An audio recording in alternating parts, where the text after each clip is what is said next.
Bonjour à tous, bienvenue sur la chaîne. Alors, avant de commencer, j'aimerais déjà vous présenter mes meilleurs vœux pour l'année 2025 et j'espère que ce sera l'année pendant laquelle vos rêves se réaliseront, surtout en termes de finances. Alors aujourd'hui, j'aimerais parler de la crypto Flux. C'est une crypto dans laquelle j'ai investi également et on en avait parlé un petit peu sur le groupe Telegram. Après ça, on va passer donc à l'analyse technique. On va voir pourquoi le marché a clôturé dans le vert ici cette fin de semaine. Et on va faire un petit point marché rapide sur le Bitcoin et les altcoins, ainsi qu'un petit point sur l'aspect psychologique du trading rapido. Alors, donc nous voilà ici sur CoinMarketCap. Alors le flux, on voit qu'il s'échange à 66 centimes. Nous sommes le 5 janvier 2025. Sa market cap actuelle est de 252 millions. Et on voit surtout que la supply maximum est presque atteinte. Donc on a dilué quasi tous les tokens, c'est-à-dire qu'on est à 377 millions sur 440, ce qui est une bonne chose car on sera moins impacté par l'inflation du token. Pardon. C'est une crypto qu'on peut retrouver sur tous les marchés, donc elle est déjà listée sur Binance aussi. Et on voit qu'on a eu ici un ATH le 5 janvier 2022 au prix de 2,89 $. Alors, le flux, si on va donc sur leur site web, on voit que c'est une crypto qui est dans tous les narratifs. Alors, quand je dis dans tous les narratifs, je m'explique. Elle est sur, donc, elle est portée, pardon, sur le RWA. Donc, le RWA, c'est Real World Asset. C'est-à-dire, c'est le fait de tokeniser les actions ou les actifs du monde réel, entre guillemets, au monde de la crypto-monnaie. Donc, on peut même retrouver de l'immobilier grâce au RWA et on peut acheter ainsi des parcelles d'immobilier, de maisons, quoi que ce soit, grâce à ce genre de projet. On le retrouve aussi dans l'intelligence artificielle.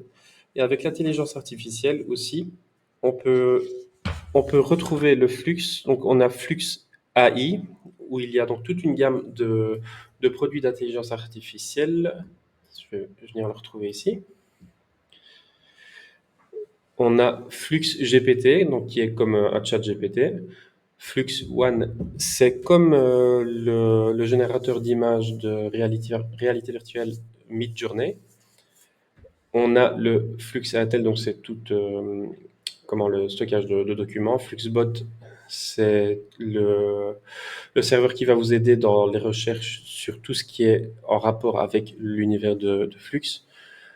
Nanana. On a aussi le Flux AI API, donc en gros c'est pour créer de nouvelles applications, etc. Mais bon, comme je dis, je ne vais pas ici rentrer dans le détail, car pour rappel aussi, il y aura la partie 2 dans laquelle on sera avec un mineur de cette crypto. Et lui pourra nous en dire plus sur comment ça fonctionne, les avantages et inconvénients de miner ce genre de crypto-monnaie, etc. Alors, je vous ai parlé de l'intelligence artificielle du RWA et aussi de la DePIN. Donc, la DePIN, c'est tout ce qui va toucher à l'infrastructure de la blockchain. Donc, que ce soit les cartes graphiques, les PC mis à disposition, c'est toute la logistique autour de la technologie. Et on voit que la première phrase dès qu'on arrive sur le site web de Flux, c'est Web 3.0. Alors le Web 3.0, concrètement, c'est, s'il veut bien charger, donc le Web 3.0, nous sommes ici. Le Web 1.0, donc c'était read-only, c'est-à-dire que on avait des infos brutes comme ça, donc comme sur Google, Yahoo, etc. Mais on avait très peu d'interaction avec ce genre de site web. Le plus avancé, je veux dire, ce serait MSN. Et MSN, on va faire le pont directement avec le Web 2.0. Ici, c'est Read and Write. Ça veut dire qu'on peut interagir avec tous ces sites web. Donc, je prends Instagram, YouTube, Twitter à l'époque, Airbnb, etc. Donc, c'est tous des sites web avec lesquels on peut interagir. Et le Web 3.0, on voit ici qu'il y a plus own. Donc, c'est-à-dire que, oui, et privacy, c'est-à-dire que on reprend le Web 1.0 et 2.0 dans l'univers de la crypto-monnaie et on peut détenir des sites web et héberger plusieurs données, et tout ça de manière décentralisée grâce à la crypto-monnaie Flux. On voit également aussi qu'il y a le gros partenaire ici, NVIDIA, ce qui est aussi rassurant par rapport au projet. Et ici, on peut retrouver les acteurs principaux par rapport au cloud. Donc, on retrouve Google, Amazon, et ça, je pense que c'est Microsoft Azure. Et n'oublions pas que la technologie Flux, c'est surtout le point fort, c'est la décentralisation. Un point important aussi, c'est l'interopérabilité. Donc l'interopérabilité, c'est le fait de passer d'une blockchain à l'autre.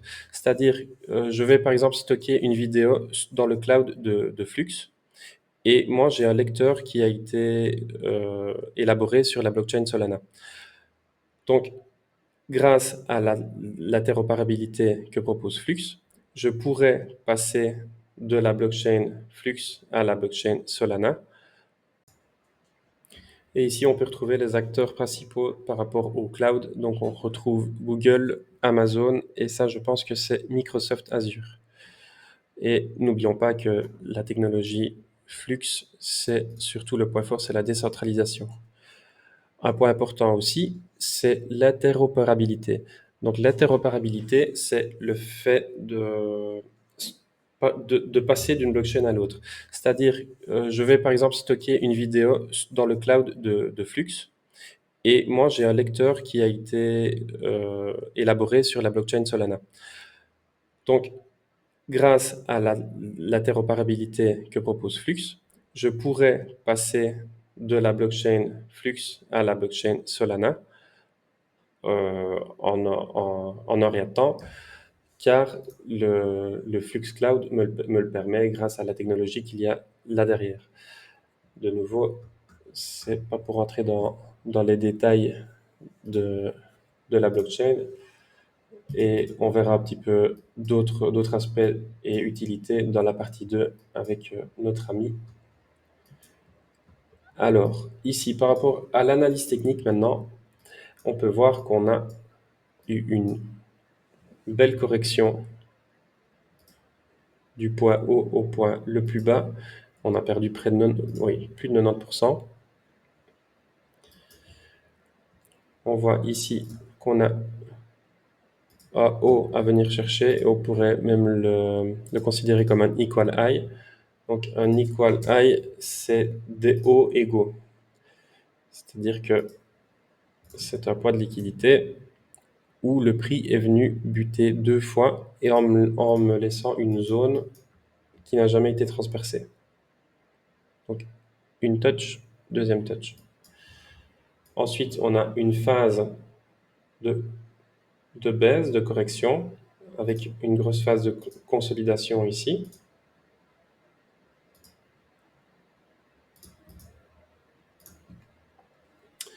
On a une première tentative de sortie, et je suppose que c'est en mars quand le Bitcoin a fait son ATH. Oui, c'est bien ça.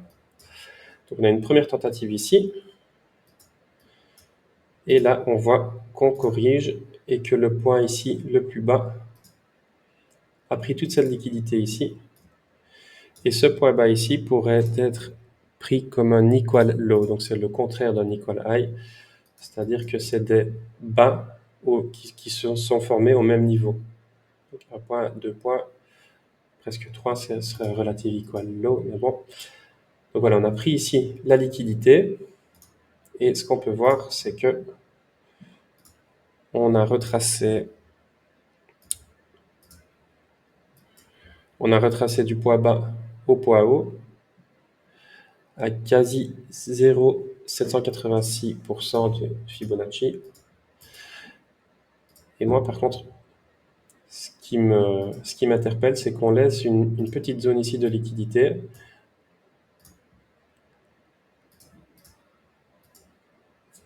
Hop. Donc, et on a même ici un petit FVG ou imbalance, pardon. Donc un FVG ou un imbalance, c'est comme une poche de liquidité qui est restée sur le marché. Alors voilà, on va la flaguer ici, FVG, c'est-à-dire l'écart entre les trois bougies, 1, 2 et 3. Et on voit ici que celle-ci n'a pas été comblée par une mèche à derrière ou devant. Donc c'est une zone qui n'a pas encore été touchée. En cas de correction sur les altcoins, je pense sincèrement que ici ce serait une magnifique zone d'achat pour une potentielle entrée sur le flux. Et alors, ici, on voit qu'on a encore une zone à venir chercher. Et son ATH, on a son ATH de mars qui est aux alentours de 1,80 $. Alors, si j'étends avec un Fibonacci d'extension, hop là, il n'a pas pris. 1, 2 et 3. Si on considère qu'on a déjà trouvé notre point bas, on voit qu'on a des objectifs ici. Donc le premier, ce serait à l'ancien point haut, au niveau 1 des Fibonacci. Puis on a 1,618 et le niveau 2.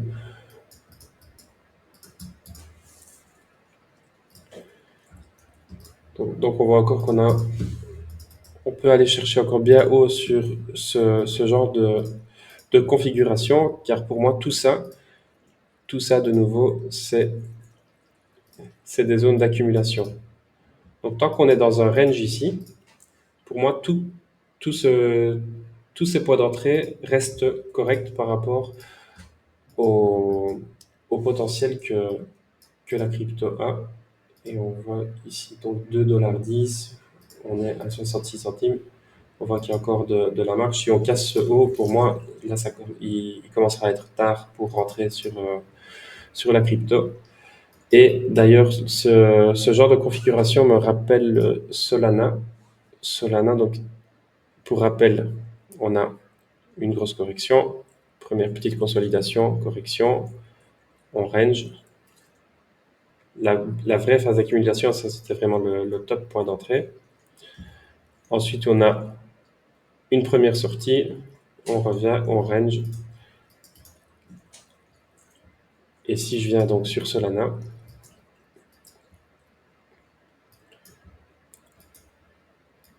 on voit qu'on a une première grosse correction, une petite phase d'accumulation, une poussée, hop, on range. Là, de nouveau, tout ce range-là, c'était vraiment les points d'entrée parfaits sur Solana. On a, ça je vais supprimer, hop, on a une première tentative de sortie, une accumulation, pour ensuite ici démarrer et aller chercher un nouvel ATH. On voit qu'on a fait plus de 1000%, donc ça reste correct en termes de performance. Alors voilà, par rapport à l'analyse technique sur le flux, donc un petit peu compliqué de se positionner actuellement car on attend un petit peu de voir vers quelle direction le marché va se positionner, même si pour moi, prendre un premier point d'entrée ici, c'est pas une mauvaise idée. Et si il descend sous on va même mettre une petite alerte, sous les 52 centimes, pour moi, ce sera vraiment un point d'entrée excellent. Alors, je vais enchaîner directement avec le petit point du marché. Donc, comme je disais sur le groupe Telegram, on voit qu'on a passé la vague 3 sur le Bitcoin, qu'on nous laisse ici une petite poche de liquidité également. Et si on vient avec le scénario plus baissier, ce serait qu'on prenne ce haut ici.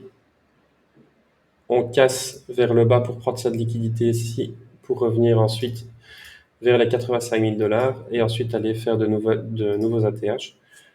Ça, c'est le plan A. Et le plan B, c'est qu'on continue à ranger ici. On revient rechercher la liquidité plus bas et qu'on fasse ce genre de configuration pour une continuation haussière. Mais de toute manière, voilà, moi, ce qui me réconforte, c'est que on a la Bitcoin dominance qui continue de baisser, c'est-à-dire que la liquidité reste sur les altcoins et que c'est, entre guillemets, plus les altcoins qui drivent le marché. On a cassé ici cette trendline, donc pourquoi pas un potentiel retest ici, hop, pour ensuite continuer à chuter, ce qui entraînerait donc les vrais mouvements paraboliques sur les altcoins. Et on le voit ici avec le Total 3. De nouveau, Total 3, c'est toutes les crypto-monnaies sauf le Bitcoin et Ethereum.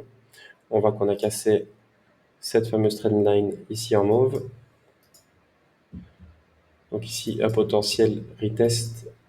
Mais pour moi, on devrait aller chercher la vague 3 qui est à 1,28 trillion de dollars sur le Total 3. Donc voilà, moi je reste optimiste par rapport aux altcoins tant que maintenant.